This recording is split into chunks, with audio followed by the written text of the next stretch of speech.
teknologi, informasi, dan komunikasi. Baik, Assalamualaikum warahmatullahi wabarakatuh. Kali ini saya akan menyampaikan salah satu materi pada mata kuliah interaksi manusia dan komputer. Materi kali ini adalah tentang design thinking.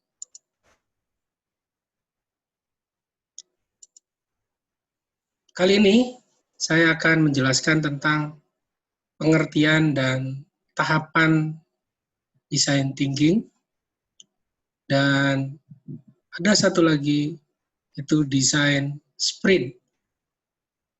Nanti kita akan melihat perbedaan keduanya.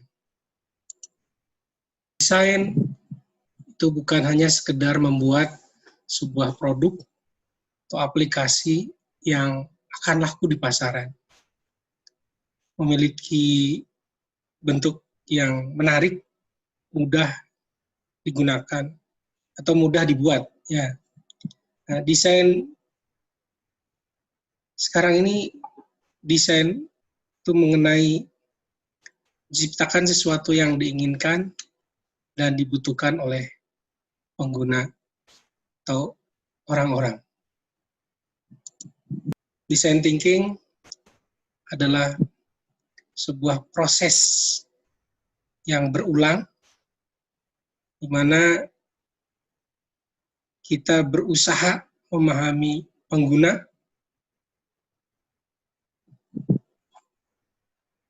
menantang asumsi, mendefinisikan kembali masalah dalam upaya mengidentifikasi strategi dan solusi alternatif yang mungkin tidak langsung terlihat dengan tingkat awal pemahaman kita pada saat di awal. Pada saat yang sama, design thinking menyediakan pendekatan berbasis solusi untuk menyelesaikan masalah. Ini adalah cara berpikir dan bekerja serta beberapa kumpulan metode yang secara langsung. Design thinking sangat berguna dalam mengatasi masalah-masalah yang tidak jelas atau sulit dikenal dengan melakukan reframing masalah dengan cara-cara yang berpusat pada manusia. Menciptakan banyak ide dalam brainstorming itu dan mengadopsi pendekatan yang langsung dalam pembuatan prototipe dan testing. Design thinking juga melibatkan eksperimen yang sedang berjalan, seperti membuat sketsa, membuat prototipe, testing, dan mencoba berbagai konsep dan ide.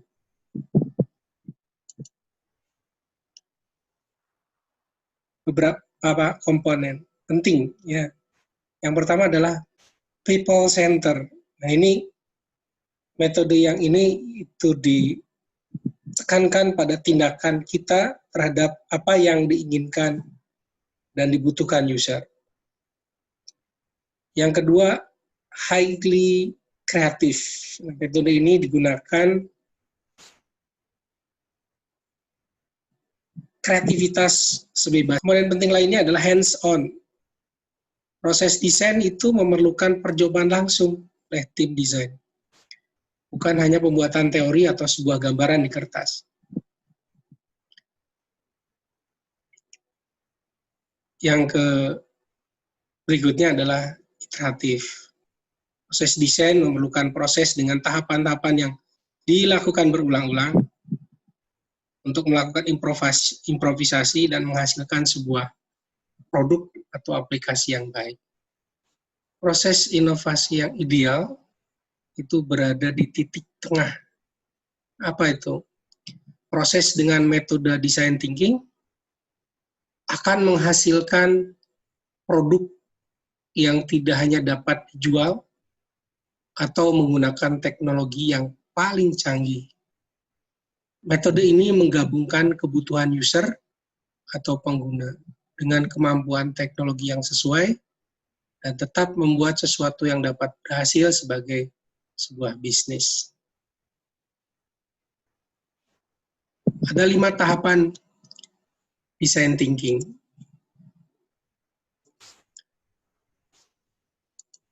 Tahapan pertama dari proses design thinking untuk mendapatkan pemahaman yang empatik tentang masalah yang dicoba untuk diselesaikan. Empati dengan orang-orang untuk memulai pengalaman dan motivasi mereka sehingga memperoleh pemahaman pribadi yang lebih jelas tentang masalah yang terlibat. Empati ini sangat penting untuk proses desain yang berpusat pada manusia seperti design thinking. Dan empati memungkinkan pemikir desain untuk mengesampingkan asumsi mereka sendiri tentang dunia untuk mendapatkan wawasan tentang pengguna dan kebutuhan mereka. Biasanya dalam tahap ini, kamu harus mampu menahan asumsimu terkait keinginan pengguna. Sebaliknya, yang perlu dilakukan adalah melakukan riset untuk mengumpulkan wawasan tentang pengguna dengan melihat dari sisi psikologis dan emosionalnya. Tahap lanjutan dari proses berpikir design thinking adalah define atau menjelaskan masalah tersebut. Di fase ini, kamu mulai mengetahui apa yang menjadi hambatan bagi user dari hasil pengamatan yang kamu dapatkan dari tahap empati tadi. Nah, diharapkan di akhir fase ini, kamu bisa menggambarkan sebuah ide berdasarkan pandangan user tersebut melalui produk atau aplikasi yang akan kamu buat. Adapun bentuk tahapannya, bisa saja dengan menuliskan kebutuhan user dan menggunakan pengetahuan mengenai kondisi yang terjadi. Membantu para desainer dalam sebuah tim untuk mengumpulkan ide-ide hebat untuk membangun fitur, fungsi, dan elemen lain yang akan memungkinkan mereka untuk menyelesaikan masalah atau paling tidak memungkinkan pengguna untuk menyelesaikan masalah sendiri dengan tingkat kesulitan minimal. Ada banyak macam teknik ideation atau ide ini yang bisa digunakan. Brainstorm, brainwright, worst possible ID, scramble.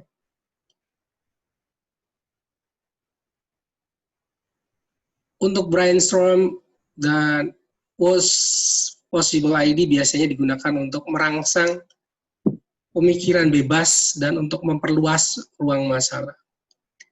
Penting untuk mendapatkan sebanyak mungkin ide atau solusi masalah. Kita harus memilih beberapa teknik ide lainnya pada akhir fase ideation untuk membantu kita menyelidiki dan menguji ide-ide kita sehingga kita dapat menemukan cara terbaik untuk memecahkan masalah atau menyediakan elemen-elemen yang diperlukan untuk menghindarinya.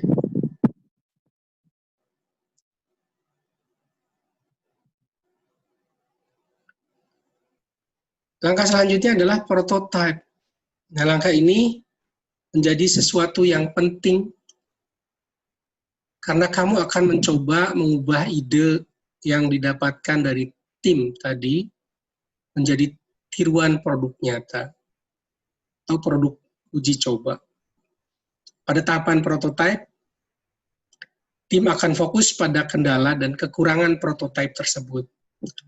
Prototype ini juga akan terus ditingkatkan, dirancang, perbaiki sehingga mendekati hasil dari produk yang diinginkan.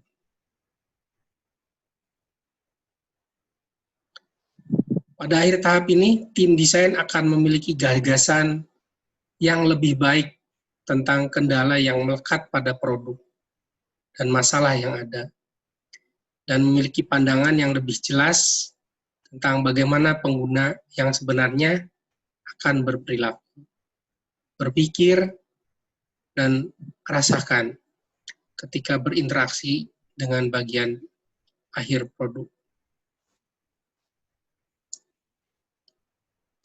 Tahapan dalam proses design thinking selanjutnya adalah kamu dan tim akan menguji prototipe langsung kepada pengguna. Di tahap ini, kamu akan melihat bagaimana user berinteraksi dengan prototipe dan mengumpulkan umpan balik berupa pengalaman mereka menggunakan prototipe tersebut. Dengan mengujinya pada user, kamu bisa tahu terlebih dahulu kekurangan dari produkmu tersebut sebelum mulai menjualnya ke pasaran. Ini adalah tahapan terakhir dari proses design thinking. Namun, dalam praktiknya, kelima tahapan dalam proses berpikir design thinking ini akan terus berulang. Asalnya, hasil dari fase pengujian ini bisa digunakan untuk mendefinisikan masalah-masalah lainnya yang dihadapi pengguna. Testing sering digunakan untuk mendefinisikan kembali satu atau lebih masalah dengan menginformasi pemahaman pengguna, kondisi penggunaan, bagaimana orang berpikir, berperilaku, dan merasakan, dan berempati. Bahkan selama fase ini, perubahan dan penyempurnaan dilakukan untuk menyingkirkan solusi masalah dan memperoleh pemahaman sedalam mungkin terhadap produk dan penggunanya. Penerapan design thinking. Saya ambil dari website Airbnb. Perusahaan Airbnb yang membangun budaya eksperimen dalam bisnis mereka sehingga membawanya menjadi perusahaan yang besar. Bisa dilihat dari websitenya. Ada quote, kita mungkin terpisah jarak, tapi kita akan melewati kondisi ini bersama-sama. Dan yang kedua, Bapak melihat ada websitenya Uber Eats. Uber Eats dengan membangun produk berdasarkan pengalaman take away yang diinginkan oleh user. Quote-nya, cara tercepat untuk mengirimkan makanan ke pelanggan.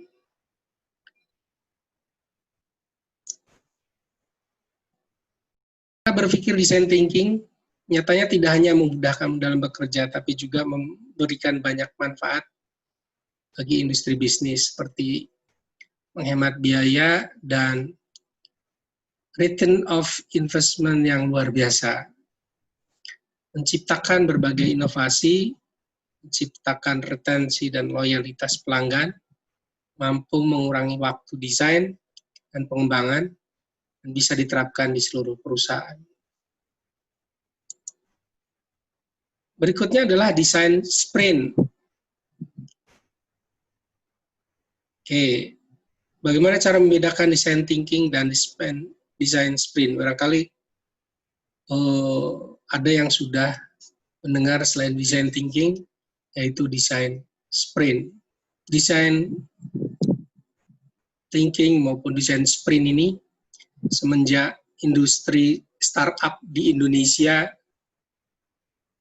menggeliat banyak para founder mencari cara untuk membangun produknya agar disukai oleh marketnya. Ada banyak cara agar produknya disukai oleh target marketnya. Dua cara diantaranya adalah menggunakan design thinking dan design sprint. Barangkali beberapa di antara mereka ada yang menganggap bahwa kedua metode ini adalah sama. Padahal pada kenyataannya design thinking dan design sprint ini memang berbeda dalam beberapa hal. Thinking yang dipublik kemudian oleh David Kelley dan Tim Brown dari IDEO ini merupakan sebuah framework atau mindset untuk terus mengutamakan pelanggan ketika dalam proses berinovasi tadi. Sementara desain sprint itu dipopulerkan oleh Jack Knapp, merupakan sebuah metode atau tahapan dalam menghasilkan inovasi. Yang membedakan adalah apabila design thinking ini hanya berfokus pada informasi atau insight kualitatif dibanding kuantitatif, maka desain sprint berfokus pada sebagian kecil solusi tangible yang bisa diciptakan dalam waktu yang singkat.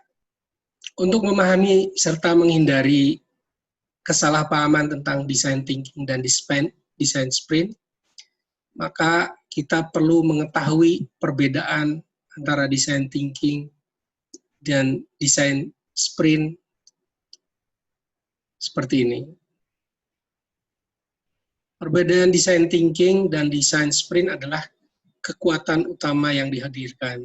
Bila design thinking memiliki banyak teknik-teknik atau metodologi di dalamnya dan membutuhkan waktu lama untuk mengerjakannya, maka kekuatan utama desain sprint versi Google ini ya terletak pada teknik berbagai insight, ideasi, pembuatan purwarupa dan pengujian yang dilakukan dalam waktu 5 hari. Jadi kalau thinking adalah dasar filosofi alat untuk inovasi dan layak digunakan, tetapi desain sprint adalah salah satu cara hebat untuk mengeksekusi semuanya secara sistematis. Desain sprint dapat dilakukan di berbagai organisasi atau komunitas. Jika inovasi merupakan alasan untuk menggunakan pola pikir seperti desain thinking, maka saya akan mendefinisikan lebih lanjut menggunakan analogi makanan agar lebih mudah dipahami.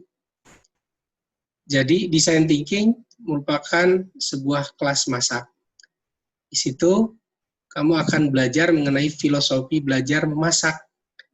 Bagaimana cara kerjanya, apa sih bahan-bahan yang dibutuhkan, bagaimana menyiapkan item yang diperlukan. Jadi sekarang kamu punya 2 kunci utama, yaitu inovasi produk, burgernya tadi, dan kelas memasak.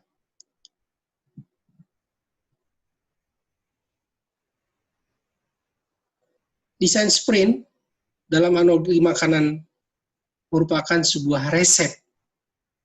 Disinilah bedanya desain sprint. Di dalam resep, kamu tahu betul apa yang dibutuhkan, apa saja bahannya, dan kapan waktu untuk melakukannya.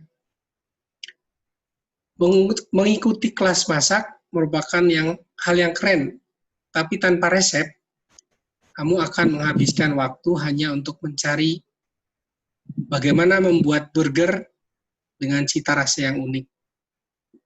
Jadi, design thinking adalah dasar filosofi, alat untuk inovasi, dan layak dilakukan. Tetapi desain sprint adalah salah satu cara hebat untuk mengeksekusi semuanya. Secara sistematis, desain sprint dapat dilakukan di berbagai organisasi atau komunitas. Tugas kalian bisa lihat di media e-learning kita, psikologi.com.